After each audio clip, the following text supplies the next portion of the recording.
Muito boa tarde, como vão? Boa tarde, senhoras e senhores, meninos e meninas labradores de todo o meu Brasil. São exatamente 2 horas da tarde no horário de Brasília. Como vocês podem ver, já é noite em Barcelona. São 5 horas da tarde aqui no nosso estúdio panorâmico, como a gente fala no mundo jornalístico, no nosso Glass Studio. Com Barcelona ao meu fundo, a gente começa o MFM Debate desse dia 28 de dezembro. Hoje com nobres participantes, Vitor Sérgio Rodrigues. Esse é um programa, para quem não sabe ainda, de correspondentes europeus do esporte interativo, tratando do melhor futebol do mundo, dos temas por aqui. Hoje, nossos correspondentes, Vitor Sérgio Rodrigues, que está falando diretamente de Berlim, e Gustavo Zupac, que está sediado em Nice, no sul da França, vão participar com a gente. Senhores, boa tarde.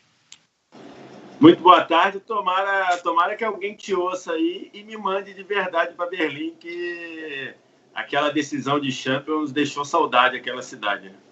Eu também não recusaria ir para Nice, não. Seria um prazer.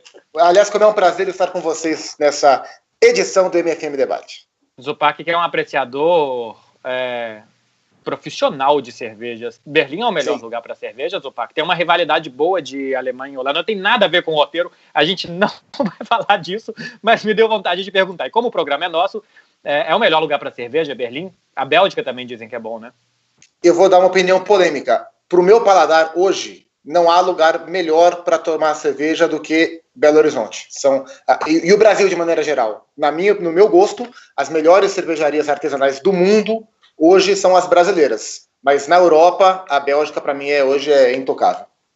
Muito bem. Você sabe que a cerveja que eu mais gosto, e eu estou fazendo propaganda de graça aqui, é mineira, é da Baker, a Capitão Senra. É a cerveja mais gostosa para mim que tem. Agora, o tipo de cerveja que eu mais gosto é a Lager bem feita. Aquela Paulaner que se vende, que não é a de trigo, a Lager, que normalmente é da Alemanha mesmo. É muito boa. E que lá na final de Berlim bebemos um pouquinho de Paulaners, né? Até porque lá você compra em qualquer esquina a um preço bem convidativo, né? Então até hoje aquele estabelecimento chamado Matrix deixa muita saudade. Conheço. Mas vamos pular, que senão eu não viro o ano casado. Em alguns lugares aqui da Europa, a cerveja é mais barata que a água. No supermercado, inclusive. O que é justo. Mas esse, infelizmente, não é o tema do programa de hoje. Até seria muito bom se fosse, e a gente pode voltar nele a qualquer momento. Mas é o seguinte, a gente vai falar hoje de 2 temas. Um que é muito bom, que eu gosto muito de debater, e outro que é um saco, mas que a gente tem que falar porque quanto mais se fala, eu acho que melhor se mexe no assunto e mais a gente conscientiza as pessoas e mais a gente chega a conclusões. O primeiro tema é o seguinte, e a gente vai colocar hashtags, porque apesar do cabelo ou da falta de cabelo de Gustavo Zupac e de Vitor Sérgio Rodrigues não me deixar mentir, isso aqui é um programa de jovem. E programa de jovem tem que ter o quê? Hashtag. Messi e Cristiano Ronaldo também. Messi e Cristiano Ronaldo. Discussão do playground do prédio do século XXI. A nossa primeira hashtag é a seguinte. Grandes craques precisam mudar de time eventualmente? Hashtag sim, hashtag não. E por que dessa pergunta? Cristiano Ronaldo nasceu em Portugal, começou jogando no Sporting, que eles não gostam de falar que é o Sporting de Lisboa, é o Sporting de Portugal, tem o de Braga e tal, mas eles ficam bravos lá em Lisboa se você falar que é o Sporting de Lisboa ou Sporting de Lisboa. Brilhou no Manchester United, ganhou a Liga dos Campeões, foi o melhor do mundo com a camisa 7 do United, veio para a Espanha no Real Madrid, brilhou com a camisa do Real Madrid, é o maior artilheiro da história do maior clube do mundo, com 450 gols, e agora vai fazendo a sua trajetória com a camisa 7 da Juventus. Cristiano Ronaldo considera que ele venceu na Inglaterra, venceu na Espanha e que agora quer vencer na Itália. E recentemente ele fez um convite ao Lionel Messi para que mudasse também, para que fosse jogar no campeonato italiano, porque a rivalidade entre os dois era muito sadia e muito positiva. E o Messi deu uma entrevista ao Marca ontem, né, em motivo dele ter ganhado a chuteira de ouro como principal artilheiro do futebol europeu na última temporada, e ele respondeu isso. A gente vai colocar aí na tela a resposta do Lionel Messi. Eu não preciso de nenhuma mudança. Estou no melhor time do mundo. Meus desafios são renovados ano após ano. Eu não preciso mudar de time ou de país para definir minhas novas metas. Eu tenho uma opinião sobre isso que vai ser, acho que a mais polêmica de nós três, por isso eu quero dar ela pelo fim. Zupa, e aí? O Messi deveria mudar? O Messi está certo? Cristiano Ronaldo venceu por onde passou? O que você acha disso tudo? Eu acho que vai muito do perfil dos jogadores, né? Não existe um padrão definido do que é o super jogador. Existem craques extraordinários, como são esses dois, com perfis bem diferentes, e isso é muito visível, né? Ao longo da carreira, a gente sempre traçou muito bem as diferenças, né, do Messi e do Cristiano. Para o perfil de atleta que é o Cristiano, sempre rotulado de um obcecado por performance, é mais palpável enxergar essa necessidade de mudança de desafio. Eu não imagino o Cristiano Ronaldo por 15, 20 anos no mesmo clube. É mais a cara dele buscar um novo desafio. Já o Messi é um pouco ao contrário. A gente vê o Messi mais pela genialidade, pela identificação, pelos laços criados. Ele é a cara do Barcelona. O Barcelona é a cara dele. E isso construiu essa figura mítica que é o Messi no futebol. Então, eu acho que para o Messi não é necessário. Eu não vejo o Messi com essa sede urgente de novos desafios, de motivação constante. Então, eu imagino o Messi a vida inteira no Barcelona. Eu entendo perfeitamente os dois pontos de vista, mas nesse caso eu concordo mais com o Messi. Eu não acho que ele tenha que mudar de time para provar que ele é um super craque ou para provar que ele precise de novos desafios. O Vessi, o Cristiano Ronaldo, por se abrir a novos desafios, ele é mais vencedor do que o Messi? Ele sai mais da zona de conforto do que o Messi? Não, sair da zona de conforto é algo um pouco relativo, né? Porque se você considerar que o Messi, a cada fracasso no Barcelona, e ultimamente tem sido assim, tudo recai em cima do Messi, eu não acho que o Barcelona seja 100% zona de conforto para ele, né? Porque com o cenário que o Messi construiu no Barcelona, ou ele ganha todos os anos a Liga dos Campeões, ou vão dizer, e o Messi, na hora que precisou, não apareceu, como aconteceu nas últimas... Quer dizer, como aconteceu em 2 das 3 eliminações, né? Se a gente pegar a eliminação contra o Atlético nas quartas de final há 3 anos e pegar a eliminação do ano passado contra a Roma, de fato, quando precisou do Messi, o Messi não apareceu. Contra a Juve, acho que teve até um perfil diferente. Ele fez um Ele foi o melhor jogador do Barcelona nos 2 jogos. Exatamente. Ele fez um grande jogo em Turim e botou pelo menos 3 caras na cara do gol. Os caras perderam. Em Barcelona, ele fez um bom primeiro tempo. Acho que caiu no segundo. Mas, pelo menos contra o Atlético e contra a Roma, a gente não viu o Messi. Então, quando falo assim que é tudo zona de conforto, eu acho que ele em uma determinada parte, ou foi em uma determinada parte, quando o Barcelona ainda tinha Xavi, Iniesta, tinha Puyol, tinha Daniel Alves, que ali você tinha todo um habitat muito favorável ao Messi. E ali, eu acho que ali era 100% zona de conforto.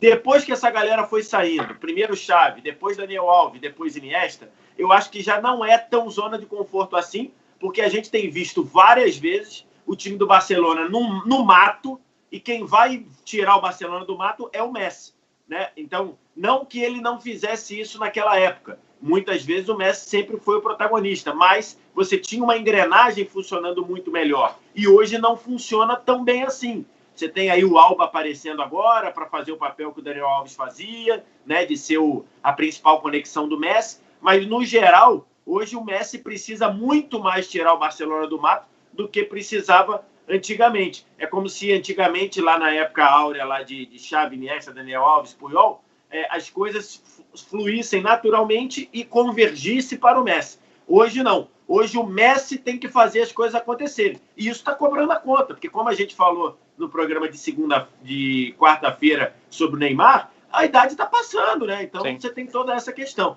Agora, só para... Diga. Pode concluir. Para falar também, em relação ao tema central, eu tomo muito cuidado com essas coisas, porque eu acho que o jornalista ele tem a tendência, ele tem a casca de banana, ele tem a armadilha de querer definir o que é o melhor para a vida dos outros, né? Aí nisso a gente tem alguém que diz, porra, fulano tá na hora de parar. Quem somos nós para dizer quem tá na hora de parar, pô?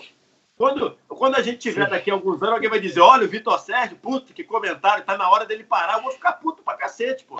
E a gente fala. E aí, é igual quando alguém fala que eu virei estrela depois de alguma coisa que aconteceu. Eu sempre fui chato, eu sempre fui meio arrogante. Isso é verdade. É que as pessoas passaram a me conhecer só depois. Exatamente. Então aí o pessoal fala assim, pô, não, pro Messi se realizar, ele tem que trocar de time. Pô, tu não sabe o que o cara pensa, o que ele quer pro trabalho dele, o que ele quer, né? Então, é só a mesma coisa que você chegar e dizer assim, pô, o William Bonner, para ser um grande jornalista, tem que sair da Globo e trabalhar na Band. De onde você viu isso? E são as mesmas pessoas que talvez a vida inteira, que viveram essa época, ou que depois, ninguém nunca achou que o Pelé deveria ter trocado o Santos pelo Flamengo, pelo Vasco, pelo Botafogo, e elogiam o Pelé por ter passado a vida inteira no Santos, o Rogério por ter passado a vida inteira no São Paulo, o Marcos do Palmeiras, o Totti, o Raul. Né? Então, acho que isso... A gente tem até um comentário sobre isso, VS. Porque, olha só, desculpa interromper vocês, deixa eu achar qual que é o comentário. É o do Pedro Ernos. Ele acha que os grandes craques não precisam mudar, e ele fala: o rei do futebol Pelé passou a maior parte do Santos, isso não o desqualificou. E o Pelé ganhou tudo com a seleção brasileira, e a base da seleção brasileira era o Santos, mais ou menos Santos, Botafogo, tinha um outro jogador do Cruzeiro, do Palmeiras por ali, mas é que mais ou menos o que aconteceu com o Barcelona e a Espanha nos anos 2008, 2010, isso. 2012, e que não tinha o Messi, porque o Messi é argentino. Tem uns outros comentários, eu quero dar a minha opinião sobre isso, e depois eu quero ver se vocês concordam. Olha só, a Renata Lourdes está falando que isso mostra como o Messi é acomodado, na opinião dela. O Lucas Gomes, ele comentou isso no Facebook, falando que o Cristiano fez história na Inglaterra, na Espanha, na seleção e vai fazer na Itália. O Eric Lucas está falando que com certeza não. O Messi não precisa sair do Barcelona para provar que é o melhor do mundo. Hoje, amanhã e sempre. Eu queria falar sobre esse comentário do Lucas Gomes, que o Cristiano Ronaldo fez história na Inglaterra, na Espanha, na seleção e vai fazer na Itália. A minha opinião é a seguinte: o Cristiano é um grandíssimo jogador. Ele é muito bom, tanto que ele é comparado com o Messi. O Messi é comparado com Pelé, com Di Stefano, com Cruyff. O Cristiano é comparado com o Messi. Ele venceu na Inglaterra, não tem nenhuma dúvida de que ele venceu na Inglaterra, ele foi gigante no Manchester United, ele ganhou a Liga dos Campeões. Ele não venceu na Espanha. Ele é o maior artilheiro da história do Real Madrid, ele ganhou 4 Ligas dos Campeões, ele venceu na Europa, enquanto ele estava na Espanha. Mas o duelo particular dele com o Messi na Espanha, em 9 anos que ele esteve aqui, ele foi aplastado pelo Messi. Ele ganhou 2 Ligas espanholas. Em 9, em outras 2, ele foi terceiro colocado. E ele foi vice-campeão 5 vezes. O Messi foi artilheiro a maioria das vezes, sem ser centroavante, como o Cristiano é. E ganhar na Itália, a Juventus é líder do campeonato, está invicta. A Juventus já ganha o campeonato italiano há 7 anos sem o Cristiano Ronaldo. A Juventus vai ganhar o campeonato italiano sem o Cristiano Ronaldo porque ela é muito mais rica que todo mundo, ela é muito melhor do que os outros. Ela tem um elenco que o Napoli não tem, e Inter e Milan estão tentando se reforçar e se reformular e mudando de dono a cada semana. Então ele só vai triunfar na Itália se ele ganhar a Liga dos Campeões. E mesmo sem o Cristiano, a Juventus chegou em 2 das últimas 5 finais de Liga dos Campeões. A Juventus é muito forte já sem o Cristiano Ronaldo. Então, o sucesso, porque agora o Cristiano, depois de ganhar na Espanha, de ganhar na Inglaterra, ele é líder do campeonato italiano. Isso já aconteceria sem o Cristiano. Talvez não da forma que está acontecendo. A Juventus ontem ou anteontem estava perdendo da Atalanta, ele entrou faltando 20 minutos e fez um gol e empatou o jogo, porque ele é bom demais. Mas eu não concordo com a tese de que ele tenha vencido aqui. Ele venceu na Europa. Nesse campeonato maluco que é a Liga dos Campeões, que se joga de fevereiro a maio, a parte final, tem vezes que ele faz 10 gols em 5 jogos. Isso é um absurdo, o tanto que ele é bom e o tanto que ele faz essas coisas. Mas na comparação, ano com o Messi, 38 jogos contra os mesmos adversários, ele foi demolido pelo Messi na regularidade em 9 anos. O Barcelona, nas últimas 10 edições da Liga Espanhola, ganhou 7. Isso nunca aconteceu. O Barcelona nunca tinha ganhado 10 de 7. E o Real Madrid ganhou 2. Isso também nunca aconteceu. O Real Madrid nunca ganhou tão poucos títulos espanhóis como na era Cristiano Ronaldo e Lionel Messi. Talvez porque nunca tenha ganhado de maneira tão sucessiva e tão forte no ambiente continental também, né? Ganhou nos anos 60, né? As 5 Ligas dos Campeões do Di Stefano. O Real Madrid ganhou 5 de 7 ou 5 de 6, alguma coisa assim. Ele ganhou 6 de 10, né? Porque a Liga dos Campeões começa em 56. Sim. E ele ganhou em 65 a última. Verdade, 66, né? 66 ganha aquele título isolado lá do sexto do Rento. Então, o Real Madrid ganhou 6 em 11 edições. Em 10 anos, em 11 edições. Então, ganhou 6 em 11 edições. E agora, ela ganhou de 14 para 18. Né? Ele ganhou 4 em 5 edições. Mas eu discordo um pouco de você.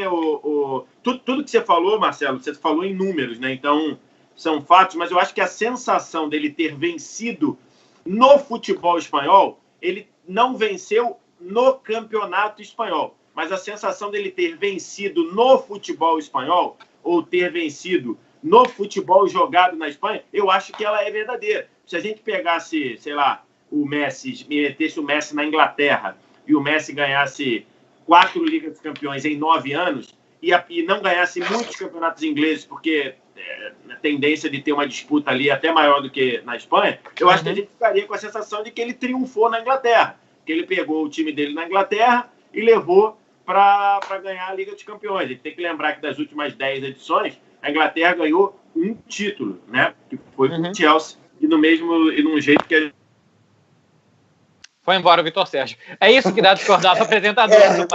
Lamentável. Ouse discordar de mim. De mim. A minha opinião é a seguinte: o Cristiano não venceu na Espanha. Essa é claramente a minha opinião. Eu quero me manter aqui. Eu acho que a gente pode pegar até o Neymar também, por exemplo. Se o Neymar vencer a Champions pelo Paris Saint-Germain, a gente vai entender que ele venceu na França, né? Vamos ver se voltou. Peraí, Vessi, que eu vou aumentar o seu tamanho aqui. Eu preciso botar a mão na tela. Voltei. Você estava falando que você concorda comigo, Vessi. Continua. Não, estava falando que eu discordo. Acho que a sensação do que a gente está discutindo aqui é vencer em um outro país. Acho que o Cristiano, apesar de fato, como você falou, não ter conseguido ganhar dentro do Campeonato Espanhol, inclusive alguns anos muito complicados até para um nível como o Real Madrid, um nível de Cristiano, eu acho que a sensação de que ele triunfou no futebol espanhol, eu acho que ele existe. Né? Sim, a sensação existe, claro. Ele tem mais gol do que jogo com o Real Madrid, né? Quando ele chegou, se alguém falasse, vai ser o maior artilheiro, vai bater o Raul, eu vou falar, não tem nenhuma chance. E aconteceu, ganhou 2 espanhóis, ganhou 2 Copas do Rei, as 2 Copas do Rei ganhando do Barcelona, embora uma delas ele não tenha jogado, né? Aquela que o Bale atropela o Bartra lá. O Cristiano Ronaldo não jogou, mas ele participou da campanha. A outra ele fez o gol do título. Então acho que, e além das Ligas dos Campeões e de ser o maior artilheiro. Então, porque a gente tem que lembrar, né? Se eu não me engano, o Cristiano Ronaldo seria, por pouco, o Cristiano Ronaldo seria o maior artilheiro da Liga, mesmo desconsiderando os gols do United. Se pegassem só os gols do Real Madrid, o Cristiano Ronaldo, se eu não me engano, seria segundo artilheiro, só perderia para o Messi, mesmo assim, por pouca coisa. Então, eu acho que a sensação de que ele triunfou no futebol espanhol, eu acho que ela é verdadeira. Então, eu acho que ele ganhou na Europa.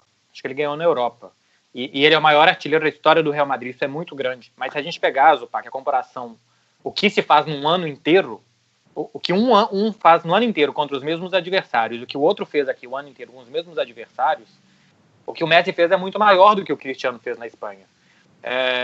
E você ir para a Itália buscar um novo desafio na Juventus não é a coisa mais difícil do mundo, né? Não é se a gente pensar no campeonato italiano. Agora, na própria Champions, embora a Juventus tenha chegado perto nas últimas edições, se ele conseguir fazer da Juventus um time tão vencedor no ambiente de Liga dos Campeões como o Real Madrid foi, ali ele terá vencido na Itália. Se ele só vencer o Scudetto pelos últimos anos, ok, ele vai ter feito o que o Dybala fez, o que o Allegri fez, o que o Buffon fez. Eu acho que o desafio dele na Juventus, ele é um pouco parecido com o desafio do Neymar no Paris Saint-Germain, que é fazer de um time que não está habituado a vencer esse torneio, a vencê-lo regularmente, como faz o Real Madrid, como faz o Barcelona. Eu me lembro... Mas aí tem uma coisa, é parecido com o que o Neymar faz no Paris Saint-Germain, mas num clube muito maior, sem dúvida, muito mais tradicional e muito mais acostumado a chegar. Aqui na Europa, gente, tem a piada que o Paris Saint-Germain tem 2 jogos por ano. Aí a volta das oitavas de final da Liga dos Campeões. Na verdade, é o seguinte, eu acho que o desafio do Neymar no Paris é fazer o Paris Saint-Germain vencer a Champions. O desafio do Cristiano na Juventus é fazer a Juventus se acostumar a vencer a Champions mais vezes. Eu acho que esses são os desafios. Eu recentemente fiz um vídeo no meu canal, lá no canal do VSR, já pegando aqui carona. Faz propaganda, velho. Faz propaganda que aqui é lugar disso mesmo. Falar nisso, olha só, estou vendendo um novo Uno, ano 2007, 4 portas, único dono. Agora faz a sua. Então, o canal do VSR, vai lá, se inscreve, dá uma moral, analisando se o Cristiano Ronaldo estava bem ou mal na Juve, né? Então, eu fiz uma comparação do Cristiano Ronaldo nas últimas 3 temporadas do Real, e o desempenho é similar, é um pouco abaixo em gols e assistências, mas até é natural porque está no DNA do clube, né? O Cristiano no Real, quando o Real fazia 3, ele ia para fazer 4, 5, 6 na Espanha. A Juve faz 2, ela administra o jogo. Não estou fazendo juízo de valor, não. A Juve fez 2-0, ela dá aquela segurada, então lógico que os números do Cristiano Ronaldo... Eu tenho a impressão que a Juventus prefere ganhar de 2-0 do que de 3-0. Então, exatamente. Então ela dá aquela administrada e se poupa. Mas, e aí eu digo no vídeo, e é um pouco, e é o que o Zupac falou, a Juve não contratou o Cristiano Ronaldo para ganhar o Campeonato Italiano. Sim. A Juve contratou o Cristiano Ronaldo para, quando ela chegar nas fases importantes da Liga dos Campeões, ela tem alguém para decidir os jogos. Coisa que não teve em Berlim contra o Barcelona. A gente não lembra, mas a Juve empata o jogo e ela tem 2 oportunidades para virar, e não vira. E aí o Messi faz aquela jogada, o Buffon salva e o Suárez faz 2-1. E ela teve o jogo de Cardiff. A Juve foi melhor do que o Real no primeiro tempo. E aí ela ia melhor, chegava lá, pum, gol. Aí chegava lá, ela empatou. Quando ela acordou para o jogo no segundo tempo, já estava perdendo de 3-1. Então a Juve contratou o Cristiano Ronaldo para isso. Então eu acho que, de fato, para o Cristiano Ronaldo vencer na Itália, ele tem que ganhar a Liga dos Campeões. Acho que isso é uma condição básica. Por quê? Porque a Juve já é heptacampeã sem o Cristiano Ronaldo. E esses heptacampeãs aí, tirando o campeonato passado, que ela teve que dar uma pedalada lá para passar o Napoli se eu não me engano, na 32ª ou na 30ª rodada. O Napoli fez uma campanha que ele seria campeão, acho que nos últimos 5 anos. Ele conseguiu, porque a Juventus conseguiu ser ainda melhor. Exatamente. E aí a Juve pedalou no final e passou. Os outros anos, ela foi campeã botando o chicote debaixo do braço e deixando o cavalo andar aí. Olha só, a gente tem muitas participações. Aliás, a nossa audiência hoje está muito boa. Muito obrigado para vocês. Eu vou ler as participações. O Jefferson Eduardo está falando que nos confrontos diretos o Messi foi muito melhor do que o Cristiano Ronaldo. O Messi é o maior artilheiro do clássico Barcelona-Real Madrid. Começou a jogar o clássico antes do Cristiano Ronaldo também. Isso. O Lucas Roseno está falando que a influência do Messi dentro do campo no futebol é muito maior do que a do Cristiano em um jogo. O Messi é líder de gols, assistências, de tudo. Todo mundo já falou tudo que era possível sobre o Messi. O Pochettino veio aqui no último jogo e falou que uma coisa que foi interessante, porque foi quase arrogante, mas eu acho que os grandes têm alguma coisa de arrogância que eles têm essa permissão. Que ele falou assim, quem entende um pouquinho de futebol sabe que o Messi é o melhor do mundo. O Leonardo Dias Winchester Júnior ainda, tá falando que o Messi não ganhou nada pela Argentina. O Messi ganhou a Eurocopa. Messi nem Copa América ganhou, isso ninguém fala. Olha só, isso aqui é engraçado pelo seguinte: o Cristiano Ronaldo ganhou a Euro com 6 empates e 1 vitória em 90 minutos. Ele se classificou com o Cristiano Ronaldo, inclusive, salvando numa derrota para a Hungria de 3-1, que ele faz 2 gols. Eles só venceram no tempo normal, se eu não me engano, o País de Gales por 2-0. E o resto foi tudo prorrogação. E o Cristiano não joga. Ou pênaltis. Prorrogação ou pênaltis. Sim, porque teve aquele famoso jogo que o Cristiano fala com o João Moutinho. Você bate bem pra caralho, pô. Se errar, foda-se. Né? Nem sei se podia falar palavrão, mas na internet normalmente pode. Felipe Neto tem canal e ele fala palavrão, pinta o cabelo de azul, não é a gente que não vai fazer. E o Messi, na Copa América, que foi disputada um mês antes, uma semana antes, a Argentina ganhou 5 jogos e empatou 1, e o que ela empata, ela perde nos pênaltis, com o Messi perdendo no pênalti. O Messi é o líder de gols e de assistências da competição. E a bola de um bateu na trave e saiu, do outro bateu na trave e entrou. E o Cristiano não jogou, afinal. O futebol é uma coisa idiota, eu acho louca. Que na Euro, um ganhou e o outro não ganhou. Eu não acho que o Cristiano tenha feito uma grande Euro. Eu não acho que ele tenha sido o principal responsável pela conquista de Portugal. Daqui a 20, 30 anos, talvez isso se perca. Sim. E todo mundo lembre que o Cristiano deu uma Euro para Portugal. Eu não acho que foi assim. Eu acho que o Messi ajudou mais a Argentina a quase ganhar uma Copa do Mundo, como foi em 14 no Brasil, do que o Cristiano a Portugal a ganhar a Euro de 16. Eu acho isso. Para mim, o melhor jogador daquela Euro foi o Pepe. Para mim também. O Pepe, para mim, foi o melhor jogador daquela Euro. Mas acho que o Cristiano, o fato de não ter jogado a final, ou ter jogado só os primeiros 10 minutos, eu acho que atrapalha isso, mas o Cristiano salvou, assim, a primeira fase ali, aqueles empates. O Portugal passou com 3 empates e acho que ele foi importante ali, assim. Eu acho que ele jogou a final, mas de fato o melhor jogador daquela Euro foi o Pepe. Jogou muito na zaga ali. A gente tem que lembrar, né? O Messi tem um título olímpico, né? Que ele foi importante. É uma competição, não é uma competição de seleção principal. E o Messi vai jogar a Copa América no Brasil, né, gente? Mas vai jogar com uma Argentina também, que o que tem de talhafico nessa Argentina VS...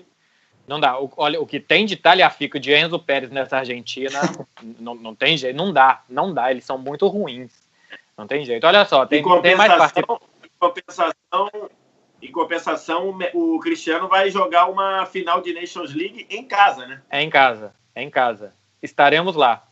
Quer dizer, estaremos, não sei se eu vou estar. O Esporte Interativo está lá. Eu não estou fazendo escala ainda.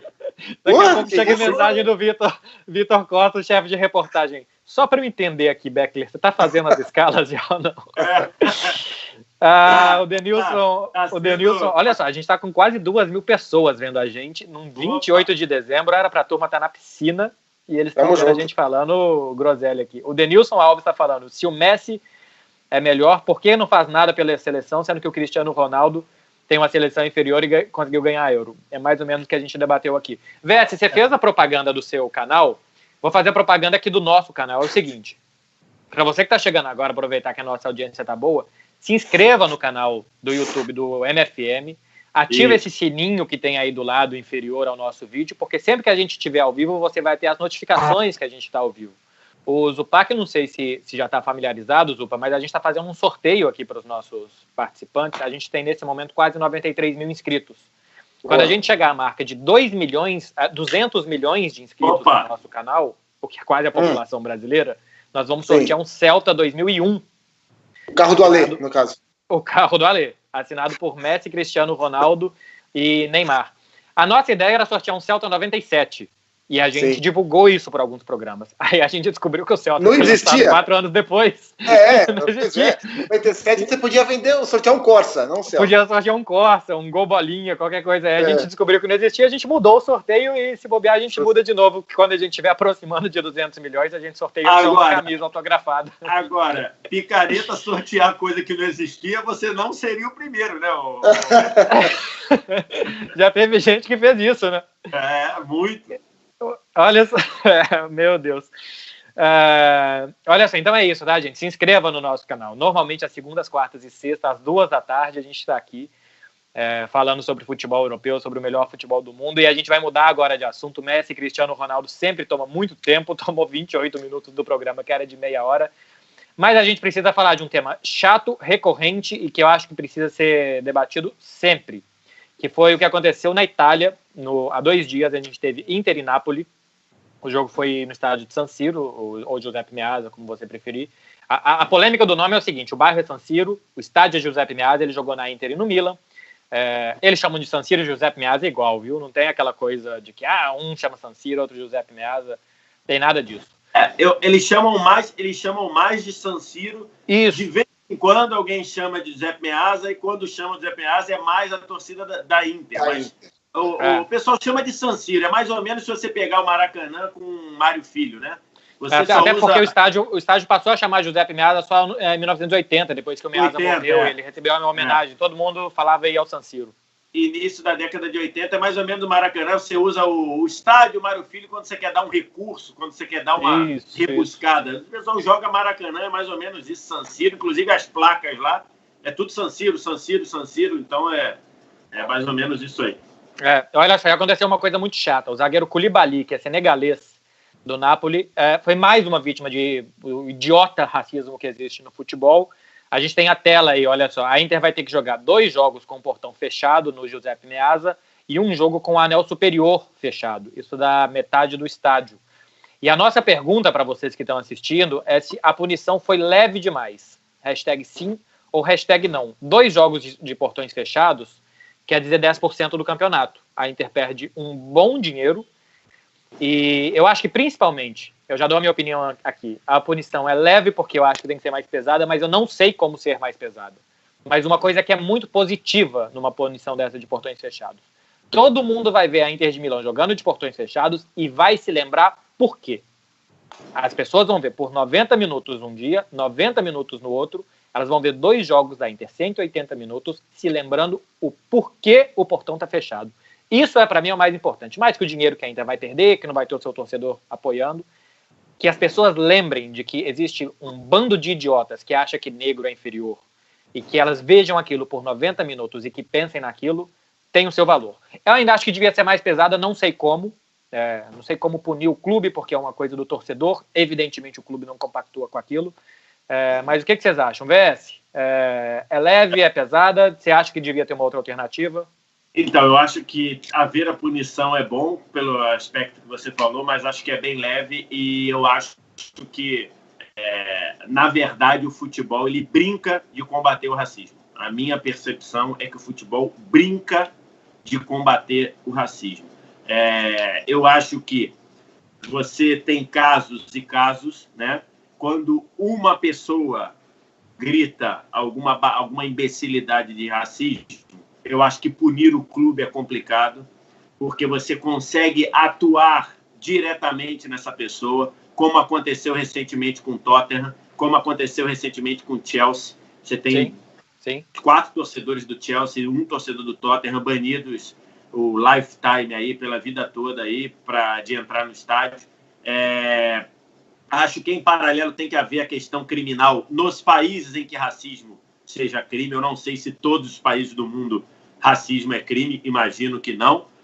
Agora, no que diz respeito ao futebol, eu acho que a punição é muito pequena e acho que nesses casos, quando é um setor inteiro fazendo, quando é uma torcida de repetidas ações de racismo fazendo, eu acho que nesses casos você tem que punir o clube tirando ponto. De tirando ponto para frente, tá? De tirando ponto para tirar muito ponto, de rebaixar, de eliminar em competição europeia. Eu acho que tem que haver uma escada aí. O que eu estou querendo dizer? A torcida da Inter, que fica lá na curva norte, não é a primeira, não é a segunda, não é a terceira. Então, nesse caso, você tem que punir o clube. O clube tem que ter culhão de chegar e falar, cara, vocês estão fora. Vocês não vão entrar. Mas aí eles vão fazer racismo lá na porta do estádio. Ok. Aí você chama a polícia e manda a polícia levar. Então, acho que nesses casos tem que começar tirando ponto. Ok, você está fazendo aqui, então tá, aconteceu isso agora. Bota lá no próximo campeonato.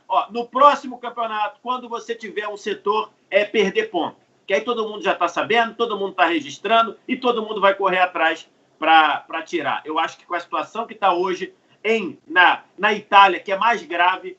Vocês viram o que o ministro do Interior falou? O ministro do Interior da Itália, Matteo Salvini, teve a cara de pau de ir a público dizer que o que aconteceu com o Koulibaly é a mesma coisa que aconteceu com o Bonucci.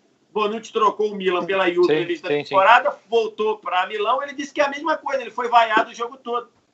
Então, a Itália passa por um momento especialmente complicado, inclusive na questão do acolhimento dos imigrantes, né? Isso. Tem barcos de imigrantes que vêm da África para a Itália e que eles não aceitam.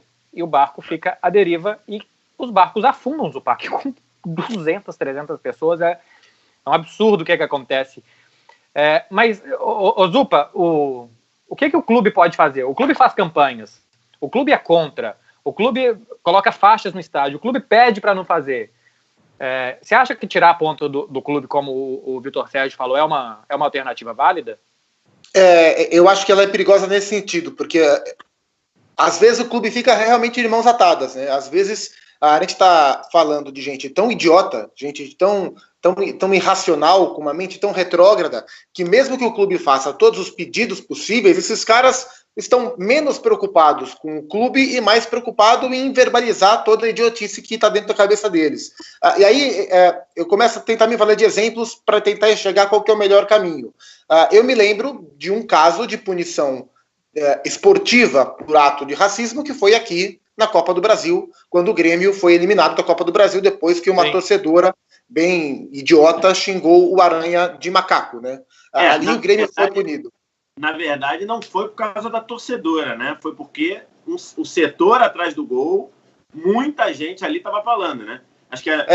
Ela foi personificada. Mas se personificou e a câmera mostrou a torcedora e claro que você colocou em uma pessoa. Personificou, né? Mas porque ela foi aqui, apareceu em close, mas não era só ela, né? Até porque ela nem atrás do gol ela estava. e o Aranha reclamava das pessoas que estavam atrás do gol. Isso ficou muito nítido. E só para lembrar, né, o Zupac, o STJD deu uma coxambrada na punição com medo do que aconteceria em outras vezes. Então, o Grêmio, na verdade, não foi eliminado da Copa do Brasil. Ele perdeu os pontos daquele jogo. Sim. Né? E ao perder os pontos daquele jogo, como era uma competição em mata-mata, acabou sendo eliminado. Porque ficaram com medo, se de repente acontecesse no Campeonato Brasileiro, você teria que eliminar o time, né? Uhum. Na 20ª rodada acontece, você teria que eliminar, e aí? E os jogos que já foram? E os jogos para frente? Ia dar uma cagada do cacete. Então o pessoal deu uma coxambrada de perder os pontos, né? Ele não foi eliminado sumariamente.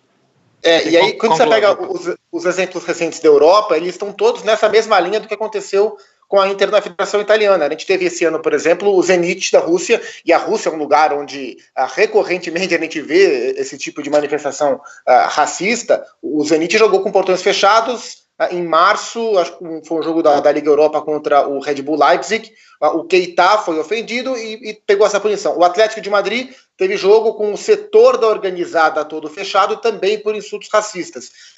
Eu temo um pouco pela punição esportiva, porque eu não sei até que ponto o clube é capaz de interferir no comportamento das pessoas. Mas o que se pode fazer para tentar tornar essa punição um pouco mais severa, sem afetar esportivamente, é você punir o clube com um número de partidas bem maior com portões fechados. Aí talvez exista algum tipo de consciência, porque você vai estar privando o torcedor de assistir o clube dele. Talvez seja esse o caminho. E tem uma coisa que é o seguinte. Diga. Só para pontuar, assim, eu também acho que a perda de ponto esportiva de pontos é algo extremo. Acho que, nesse caso, situações extremas precisam de medidas extremas. Mas se você botar um time para jogar 10 jogos com portões fechados, um time complicado com um fair play financeiro como a Inter, por exemplo, você também está punindo ela esportivamente, né? Porque eu não sei quanto a Inter ganha por jogo, mas, sei lá, deve ser em torno de 1,5 milhão, 2 milhões de euros, sei lá. Você vai acabar punindo ela esportivamente também, no médio prazo, né? Porque ela vai deixar de ter muita bilheteria, vai perder, vai se complicar no fair play financeiro. Você tem toda essa complicação. E só para lembrar, né? A questão dos hooligans, a punição foi para todo mundo excluído de competição europeia. Os clubes ingleses ficaram até 91 sem jogar a competição europeia. Então ficaram sem jogar a Liga dos Campeões e foi uma punição esportiva, né? Só para lembrar no outro caso, e que na Inglaterra deu certo. E bem lembrado. E a agressão física muitas vezes dói bem menos do que essa, porque você toma uma porrada, depois que o seu olho desincha, acabou. Você revida. Se você toma porrada, você tem o direito de revidar. Você insultar um negro, um homossexual, como é muito normal no futebol, é muito mais pesado, aquilo ali se interioriza e... Enfim, olha só, tem participações aqui. O Pedro Micael Ramos está falando que a punição é leve, que tinha que ficar a temporada toda, porque somos todos iguais, isso é muito triste. O Jefferson Fernandes fala que o racismo deveria desclassificar o clube, já que o clube joga para a torcida, então se a torcida faz aquilo, o clube não pode jogar. É uma boa forma de ver. O Eliomar Rocha está falando que está comentando uma página de um post falando que deveria ser o resto do campeonato com portões fechados, e a Naomi, que colocou um sobrenome engraçadíssimo, que eu não vou ler, foi avisada pela produção. Naomi é um nome japonês, mas que a gente já está conhecendo, mas o comentário vale a pena, que racismo deveria pegar uns 10 jogos sem torcida, ou que a própria torcida entregue os engraçadinhos, e assim eles pagariam com cadeia. O André, que é o coordenador do programa, mandou em letras garrafais: cuidado com o sobrenome da Naomi. É um nome composto que eu não tenho como sair aqui para tentar falar o que é. Não tem jeito. Deixa que os curiosos vão lá olhar. Olhem o sobrenome da Naomi para vocês verem que coisa. Tem uma coisa que é o seguinte, o meu comentário final sobre isso. Se você coíbe de que existam manifestações racistas dentro de um estádio, você não vai inibir o racismo, porque isso é interior da pessoa. Só que a pessoa não vai deixar de ser racista porque ela não pode falar que um negro é inferior. E não é um problema esportivo, né? Isso, é um problema da sociedade. Claro. Que ela desqualifique um homossexual por ser homossexual. O que deve ser feito é coibir que isso seja externalizado, que as pessoas falem isso, porque quanto mais falam, mais idiotas são encorajados a falar também. Sim. Então acho que a gente tem que ter isso pouco falado, não o debate, mas assim, que os insultos e esse tipo de pensamento seja pouco propagado para que os idiotas se sintam menos encorajados de continuar fazendo. Então acho que a punição... Por isso é que eu falei que a punição tem que ser exemplar, justamente porque chega um governante e diz o que o Salvini falou. Aí chega o Gattuso, que é técnico do Milan, e diga, não, eles não são racistas, não. Eles são só idiotas. Não, eles são racistas, sim. Então, acho que isso tem que ser... Tem muito idiota que não é racista. Tem muito idiota que não é racista. Exatamente. Mas desse caso, eles são racistas e idiotas. Agora, o que a Naomi falou aí de os outros torcedores entregarem, também não é assim, sabe por quê? Porque esses idiotas de ultras e tudo, além de racistas, eles são violentos. Então, se um cara comum, o cara fala, pô, eu vou aqui, vem cá... Foi esse aqui. É igual quando tinham as manifestações no Brasil. Não, as pessoas que estão na manifestação de forma ordeira têm que impedir o Black Bloc de atuar. Como é que vai fazer isso? Porra, o Black tá Bloc tá lá pra dar porrada, pô. O cara, né? Uma senhora que está lá protestando pacificamente impedir um Black Bloc. Não existe isso. Peraí. Eu sei que é difícil, mas aqui em Barcelona existe, porque aqui está tendo muitas manifestações por conta tanto da independência como contra os presos políticos, né? Porque são coisas diferentes. Você pode não ser a favor da independência, mas os caras estão presos aqui há mais de um ano. Em todas as manifestações se pede paz, se pede para que não achequemos as mãos, tipo, não levantemos as mãos, vamos continuar no mesmo tom. E quando alguém passa do tom, os próprios manifestantes vão lá e entregam. E já descobriram, inclusive, o que é típico de muitos infiltrados que estão tentando bagunçar o movimento. Então, é complicadíssimo, Vitor, mas... Fazendo a minha propaganda aqui de onde que eu estou vivendo, que eu acho... As razões do movimento eu não sei falar porque eu não sou daqui, mas eu acho o movimento muito bonito como é feito. Aqui eles não deixam ser violentos, eles não deixam descambar, e se alguém vai para esse lado, eles impedem as pessoas mesmo. Aqui no Brasil, na época, lá, se você fosse partir com esses Black Bloc que chegavam com armado e tudo, nenhuma chance. Sim. Não tinha como não. Então, é mais ou menos uma situação dessa. E só para lembrar, não é só da Inter, tá, gente? Aliás, sim. Quem fala isso da Inter não conhece as origens da Inter, né? O nome da Inter, de Internacional, é justamente porque ela se abriu a pessoas de outro país, ao que hoje é a temática dos você acabou de falar aí, me fugiu o nome. Dos imigrantes? Dos imigrantes, né? Então, isso é a história da Inter. Mas você tem isso acontecendo na Lazio, tem episódio racista esse ano envolvendo a Roma. Então, é uma coisa que está acontecendo. Eu acho que tem que partir para a punição esportiva assim, porque do jeito que está, não está funcionando, não. Tá certo, olha só, a nossa batalha de hashtags, 85% acha que a punição deve ser mais pesada, 15% acha que não. Eu imagino que esses 15% não sejam contra a punição, eles acham que a punição está de bom tamanho, 2 jogos de portões fechados e mais metade do estádio interditado. Gente, passamos muito do ponto, passamos 13 minutos, muito obrigado pela participação. O programa hoje para mim foi muito especial, porque são 2 referências que eu tenho, o Vitor Sérgio Rodrigues, de tantas viagens, de tantas coberturas, que normalmente meu companheiro de quarto e que a gente fala sobre futebol o tempo inteiro, que eu sempre aprendo, e o Zupac, que eu trabalhei muito tempo na Rádio Globo com ele, na época eu era comentarista e ele repórter, e quando eu voltei a ser repórter aqui, eu tinha como uma referência fazer as coisas como o Zupac faz, e faz bem reportagem, apresenta bem, e comenta cada vez melhor também, pelo que eu acompanho. Foi um prazer de verdade estar com vocês, viu? A gente volta na segunda-feira, véspera de Ano Novo, espero vocês com champanhe na mão. Fechado, beleza. Eu que agradeço. Tamo junto. Eu também acho que a melhor coisa que eu fiz no esporte interativo nesses 12 anos foi indicar Marcelo Beckler para ser contratado. Pede aumento para mim agora, Verso. Vai ser a segunda melhor coisa que você vai fazer. Pô, mas você que faz a escala? Agora se vira. Gente, tchau. Valeu, um prazer, hein? Valeu. Abraço.